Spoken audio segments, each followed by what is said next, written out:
what I perceive about women in a leadership role, or how that experience has been. I think they're very good team players. I think they are capable of a lot of empathy, and I think that they have a very nurturing kind of a style, and I think they are able to look at things in a very holistic manner. When a man dominates, he's supposed to be dominating, or he's supposed to be powerful. When a woman dominates, she's called bossy. So they felt that the women were bossy. They felt that the women were throwing their weight around. Men are very sensitive to boundaries. They understand that, and then if she makes it very clear whenever they cross their boundaries that they're crossing their boundaries, then I think that lesson will get reinforced. Yeah. Okay, so one very glaring stereotype which relates to women is that for women, work is secondary and their family comes first, and people inevitably feel that at the drop of a hat, the woman will drop her work and she'll rush home to her baby, or to her son or daughter or whatever. Whereby women who go on maternity leave, or they take a sabbatical, when they come back, they don't lose their seniority. That's one problem that happens. Their career suffers because they're looking after their family. So there should be some consideration for that. What I would like to tell men is that interact with every woman the way you would if you were doing it in the presence of your wife. Hello everyone, this is Sonali and welcome to my podcast Men's Talk Down. So how are you all doing? And I hope you have subscribed the channel and you're liking it. If you have any comments or any thoughts to share, please do write to me on menstalkdown@gmail.com. So what is the purpose of this show rather? Well, I am interviewing men where I get to understand their perspective about women so that we can create a safe space for women in the society by understanding how men think and how we can communicate better with them. Today, I have another eminent personality with me. He is Mr. Milind Kher. Welcome, sir. Welcome to the show. Very good evening to you, Sonali, and to all the viewers as well. Thank you. It's such nice to have you here. Wonderful feeling to get in touch with you and get you on the show. So I'm quickly going to introduce sir in few words. So Mr. Milind Kher, he is an ISCF certified life coach and a certified emotional intelligence specialist. He works with human mind and human relations to enable professional and personal brilliance. That is a very, very deep subject, I would say. He is also a CEO of Hospitality Quorum. It is a learning company which is into behavioral assessments, hospitality and retail. So welcome, sir. Please tell us, like I'm straight away diving into the subject now. And as the podcast name goes by, and as the podcast topic is, so you would definitely like to know who are all the women who have been in your life and how do you encourage them? Okay, sure. So I'll start off with my mother. So my mother has been a very strong person, and she was a double postgraduate, and she was also vice principal at the age of 26, and she'd also served in the NCC.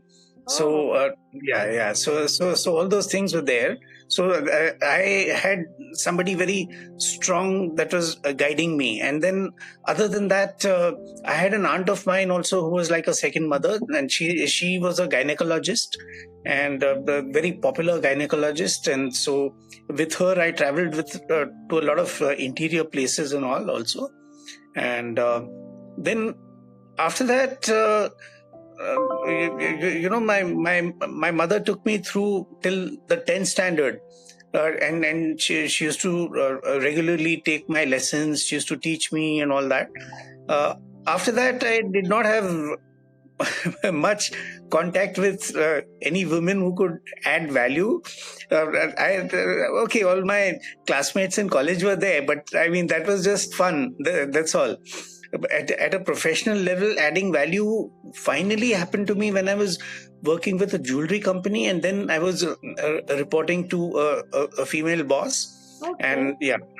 In fact, even today I'm reporting to a female boss. The HQ founder is Gauri Kher, Okay. who again happens to be a woman. Okay. So yeah, so in three places, in fact, I worked with a woman boss. I worked in ITC Limited when I was handling foods under a female boss. I worked in Tara Jewels for some time under a female boss, and now for the past 10 years in doing my own business, I'm working under a female boss because the founder of our company HQ, Gauri Kher, is my boss. So that's that. If you want to know what I perceive about women in a leadership role, or how that experience has been, I think they're very good team players. I think they are capable of a lot of empathy, and I think that they have a very nurturing kind of a style, and I think they are able to look at things in a very holistic manner. Okay, so this is what my experience of women is. In any case, I'm into women empowerment, and I'm an admin of a group called NWES, that's National Women Entrepreneur Summit. So I'm one of the people over there. So that's that. That's wonderful to know. So my question would be like, that like you have seen women bosses at different stages, maybe, or at different companies, as you mentioned. So and you have worked with your male colleagues also. So there is generally, they say that a woman has to prove herself many more times or more powerfully than others, or rather than men, to be where she is, and to achieve what she has. Maybe just because she's a woman, or there is a thought process which goes around that there is a question mark how well she's going to handle things and all in the society. So what do you think about this? Like, how did you find that? Did they have to work extra hours to prove themselves, or do they had to do something special? It's a myth around it, or it is like that? Okay, I'll tell you what. I've heard a lot about how difficult it is for women to prove themselves, but I'll tell you, in all the places that I worked, I I I found not only did they have a free run and they didn't have any issues in terms of safety. The places I worked with was they were all very, very safe for women, and I had never come across a single posh incident in any of the companies where I worked. That's great to know. I mean, it's wonderful. But then again, do you think that it was because of the surroundings or the kind of people were around? I mean, the Yes, that makes a lot mentality. of difference. Yes. Yes. That makes a lot of difference. Because these are all companies which are very sensitized to the human behavior, and they're sensitized to gender equity also. So whether it's ITC or it was Tara Jewels, or of course my own this thing. So that is how I think it was, Sonali. I think it is because they were good people, so we didn't come across that kind of thing. But I do know that from all the stories that I hear around, that there are issues. Yes. So I think from what you are saying, I'm understanding that because there was no posh incidents or incident, or there was no negativity around, so major role is played by the people around. That is, the men over there had this sense, either by rule or by behavior or by mentality, however you put it, or a mix of it, all that, that they made that environment such that the women never felt uh, otherwise or unsafe. Uh, Correct. okay, so my question to you would be, how a man would react or think if it is exactly opposite, like too many. Do you think men feel uncomfortable when there are too many females around and he's only a single man in between, like, what do you call it, say a project is there, and if only it's females are there, or a female product, or female oriented, and a man is assigned, or a man is there, maybe as a team member or a team lead, how do you think he would think, vice versa, where females feel certain way, as a man, how they would feel? Yeah, so I think very often men either feel intimidated, or they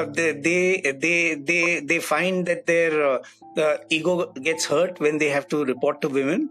So traditionally these things do happen. However, I think that if there is proper sensitization, and if people are able to understand the female psyche well, then I think they can actually play it to their advantage. So that's how I would look at it. Sir, I think this is a very, very important point you said, that understanding the female psyche, and like, because I believe, like, you were reporting to a female, I'm sure there were other men also who were, some of them must be reporting to a female boss, and not everyone thinks it's okay to do that, because You're right. No, not everybody was happy with that. happy with that. So when you were there as part of that team, and you say that not everybody was happy, so what were the reactions, or what were the thoughts at that time, and why they were feeling not so good about it? Yeah, why they didn't feel so good about it is because of the paradigm of viewing women. Okay, so now when a man dominates, he's supposed to be dominating, or he's supposed to be powerful. When a woman dominates, she's called bossy. So they felt that the women were bossy. They felt that the women were throwing their weight around, and to an extent, I think there's a problem with women also, is that very often they discard their femininity, and they believe that they have to be as good as any man. But I don't think that's the case. I think they can be a woman and still be very strong. Okay, now this is something to ponder over, I think, because in the world where we are trying to prove ourselves, or when the women take the uh, position of power, or we can say the baton in her hand, then probably at that time she feels to show herself more powerful. She needs to exactly behave the way a man would behave, not in terms of, I'm saying, only the physicality of it, but more like the behavioral part of it. Yeah. So you are trying to emphasize that she can be herself and still be that ruler. So Yes. yes. Like Teddy Roosevelt said. Teddy Roosevelt said that speak softly but carry a big stick. Okay. so, so I think that's the thing. I mean, that she needs to make her priorities and her boundaries clear. One, see, men are very sensitive to boundaries. They understand that, and then if she makes it very clear whenever they cross their boundaries that they're crossing their boundaries, then I think that lesson will get reinforced. Yeah. Yes, yes, again, another important point you have highlighted, sir. I think that putting up boundaries and learning to say no, or or creating that barrier, or even clearly mentioning it, rather than just thinking and that assuming that the person will understand, Correct. rather than spelling it out. Yeah. If I keep assuming that, okay, if I am going one step back, he's or she's thinking that, okay, this is the boundary, rather than that I Yeah. stand there and I say that, okay, fine, this is the boundary, or this is not the way you speak to me. So Correct. I do not agree. I mean, yes, as you said that it's okay to agree to disagree, but the words, Yeah. the actions need not be derogatory, or they Yeah, cannot. yeah, yeah. Like I'll tell you, I know some women who are who have served in the armed forces, and they're pretty happy with their experience in the armed forces. So maybe the corporate world also can take a leaf out of the security forces book and understand how to deal with women just as the armed forces deal with their women. I agree, and yes, I do have such experiences where I have worked throughout the night, and I have been in charge of, like, in a unit where there were 14 male officers and 300 and more than 350 men, airmen, and I being the sole officer, female officer. So, and then when there are technical issues, there is no time limitation. It's 24/7. You have to be available. So yes, as you said, people need to learn from each other and other organizations as well. What best we can pick up from there. Correct. Yes.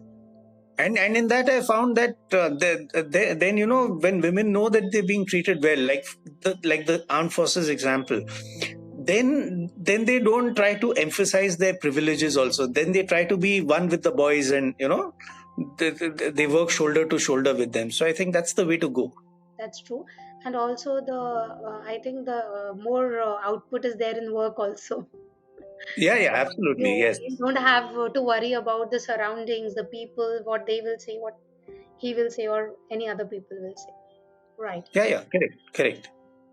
So, what do you think? What are some of the stereotypes which are related to females, and Huh. which we should not consider much? Yeah. Okay, so but one very glaring stereotype which relates to women is that for women, work is secondary and their family comes first, and people inevitably feel that at the drop of a hat, the woman will drop her work and she'll rush home to her baby or to her son or daughter or whatever. So I think that needs to be it needs to be understood that. Definitely there are certain family priorities also, so we need to build a certain slack into how we deal with women. Then again there is the mindset, okay, she's a woman, how can we take orders from her? Unfortunately, a lot of people still think that way. Like I'll give you a very simple example. Once I was in Nanded, and there was this female contesting for an election. I think her name was Surya Kanta Patel or something like that. Okay. So I asked the distributor, who are you going to vote for? And then I said, are you going to vote for her? So he says, "Arey, wo to aurat hai." Okay. So that's the mindset people have, and they neglect the fact that India, Sri Lanka, Bangladesh, all these countries have had women prime ministers. Sir, if I may ask you, this Nanded incident, how, like, what I want to ask is which year it is? Oh, this was very, very, very long back. Yeah. There's more than something like 3 decades back. Then it's an old incident. So, do you think that still that mentality prevails now that we have moved 30 years ahead? So you think still people would think that way? No, there is a definite change. There's a definite change that's happening, and the best part that I'm seeing is that in forget the workplace, in business communities also now women are getting to actually be a part of the business, and they sit at the table. Right. Yes. But still that change is not entirely there, and still we have this. Yeah, so I keep doing these profiles on women. I have a feature called Woman of Worth. So on I do it on famous women as well as I do it on women who I know, and then I talk about their life and how they are running their business and all that. The latest one I did was on Upasna Taku, the MobiQuick co-founder. They just had an IPO on 11th of December. In fact, $250 million IPO they had. I think you are very well connected with the women folk, and you do your lot of work with them. So you are probably the best person I'm speaking to on this forum, who would understand how a woman thinks and what goes behind their thought. So because why this question is because there are, when we talk of women empowerment, we have a lot of platforms for them to talk about. But when Yes. it comes to how men think or what do men want to express, then there are lesser platforms. So also my idea is that uh, how a women should think when they talk to you. It's a lot of stuff, a lot is probably spoken about what men should do or think when they speak to women. Now my question is Huh. what a woman should think. It's okay, it's a general, again, man to man it will differ, but a broader aspect of how men think. So when they talk, what are the aspects they should keep in mind? I think men need a lot of empathy and attention. So it may not always be thought that men are emotional, or it may not always be thought that men are sensitive. But if a woman sees that a man is tired, and if she asks him, "Ki, you're looking tired, what happened?" Or if she just says that, "Hey, I think you need a coffee. Can I get you a coffee?" Small little gestures like that. If women make, I think it make a huge difference to the kind of rapport that they would be able to achieve with men. Okay, so the small talks or straight way of upfront asking, I think that would resolve a lot of issues and also make it very comfortable for the man to Yeah. talk and take ahead things. Okay. Right, Correct. Correct. right. So thank you for sharing that. And some like quick questions. So, what do you think, like, the generation now, upcoming generation, especially the teenagers? So, what is one message you would Yes. give to the boys, and what is one message you would give to the girls? And this is in terms of respecting or their mentality towards female, and the female mentality towards the male. So to create Yeah. Yeah. a What I would tell the boys is that boys, of course, you need to respect the women, but also you need to pull your weight. So once you get married, you need to be an equal partner in whatever is happening in the house also. It cannot be that the man just earns a salary and the woman does everything else, because nowadays she's earning a salary also, right? So that's what I'll tell the boys. And what I'll tell the girls is that be proud to be a woman. It's okay. I mean, if you have to bring up children, you have to bring up children. You have to take that break from work. I don't know. I somehow would like to have a legislation whereby women who go on maternity leave or they take a sabbatical, when they come back, they don't lose their seniority. That's one problem that happens. Their career suffers because they're looking after their family. Consideration for that. so Like marks in school. Similarly, I think performance should be standardized. I don't know. It's his ministry to work out. so right Yeah. now there is no such rule, I believe, but No, there isn't.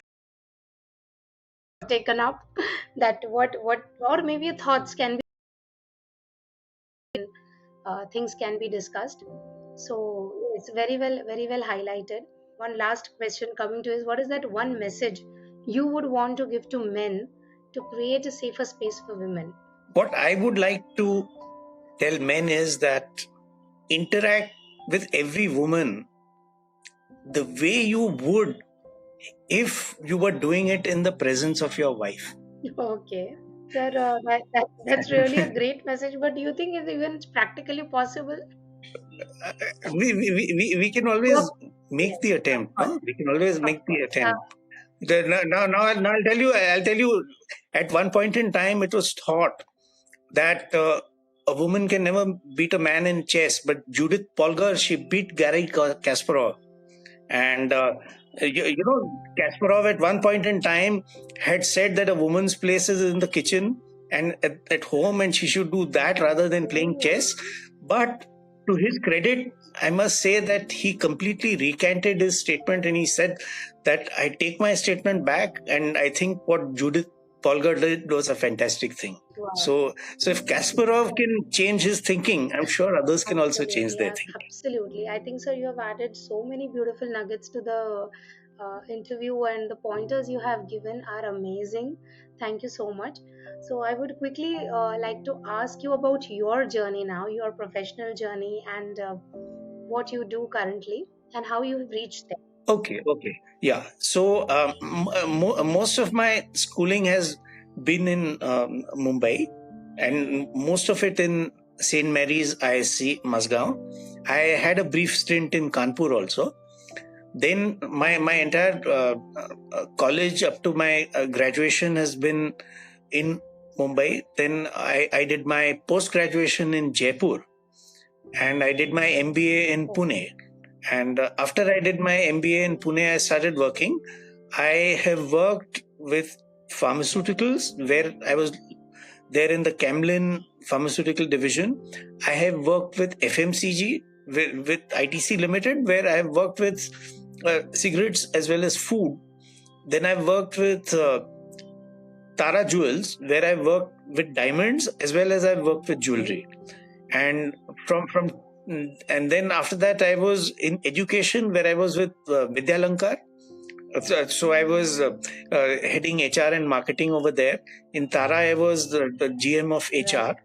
And then then from 2014 I joined my own company reporting to Milind Kher, and ever since it has continued like that. Right. So currently you are into NLP and behavioral communication and everything. Yeah. So I'll just tell you a little about our Please, company if I have a minute. please. So our flagship product is behavioral assessments. So we use the extended disk platform, and we do sales capacity assessment, coach capacity assessment, sports capacity assessment, all that thing. And of course, like I told you, we are hospitality quorum, so we work a lot with hospitality. So we work with F&B as well as we work with entertainment as well as we work with aviation, all that. Wonderful. So these all Yeah. these companies and people can get in touch with you. Yeah, definitely. Most certainly, because we have provided training to some of the airlines. We have provided training to entertainment, and we've done it not only in India, we've done it in Bahrain and Dubai also. That's great. So it's Yeah. internationally the company, Yeah. and that's wonderful to know. So I'm going to share all your social media links in the description, and all Yeah. of you can see the links in the description and get in touch with sir if you have any questions or if you want to get connected with him. Thank you so much, sir. It was a great discussion, and I think you brought out very wonderful pointers. And I'm really glad to know that you have already worked with female bosses, and the way you have brought out those pointers, I'm sure it will help us to establish a better and a safer space, also to know how men actually think, or where are the loopholes and where we can rather cover it up, or we can make the communication more better. So that is the whole idea. Absolutely. Thank you so much, sir. Thanks for being on this show. See you soon. Okay. It was my pleasure. Huh? Absolutely. Thank you.